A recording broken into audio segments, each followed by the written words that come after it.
Saya tak boleh terima lah kalau seorang pemimpin tertinggi negara ni berbohong di parlimen. Minta maaf. Itu antara satu perkara yang sangat bercanggah dengan agama ni kan. Itu tak tahu bohong-bohong yang lain kita tak tahu dah tu. Tapi bila jelas kita berbohong itu, bohong ni dah tu dia duk kok mana pun tetap bohong lah. Tetap bohong. Mana itu benda yang tidak bertentangan dengan agama itu sendiri kan. Yang ini tidak kena mengenai dengan hidup atau telah mati lah. Tapi sebenarnya saya setuju juga. Yalah, kalau dah start mula bohong ni, kadang-kadang orang sebut bercakap bohong. Bila buka mulut saja.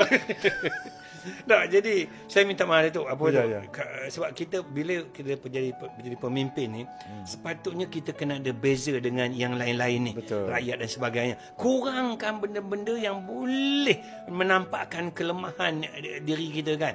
Perkara ini perlu dijaga ni.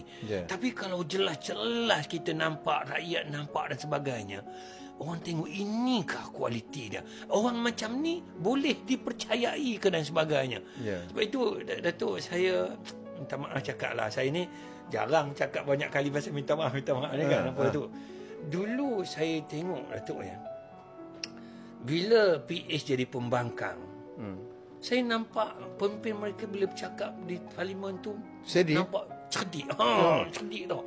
Sampai kita kata, ish, ini kalau jadi pemimpin kerajaan memerintah negara ni hebat negara kita ni. Ini pandangan saya dah tu kan. Sama. Saya pun pandangan begitu. Tapi dia jadi kod lain terbalik. Bila dia jadi pemimpin, buka mulut je, cakap dia bohong. dulu pengamatan kita begitu. Kita yakin. Sebab itu Datuk, saya anggap ini apa tau? Ini balasan Allah Subhanahu Wa Taala. Kalau kita tidak ikhlas, inilah jawapan dia. Sebab Allah boleh membolak-balikkan hati manusia. Sebab itu bila kita tengok mereka apabila jadi pemimpin tu, kenapa jadi macam ni ya? Dulu masa pembangkang nampak cantik, pintar dan sebagainya. Bila jadi merintah ni nampak jadi macam ada istilah saya nak guna tapi saya tak nak guna. Jadi sebalik dia. Saya fikir Datuk ya. Dalam usaha kita nak mendapatkan kuasa ini, bila asas daripada bawah tu tak betul, tak betul. Dia naik pun ke atas pun, walaupun nak dicapai tu benda yang betul, dia jadi tak betul.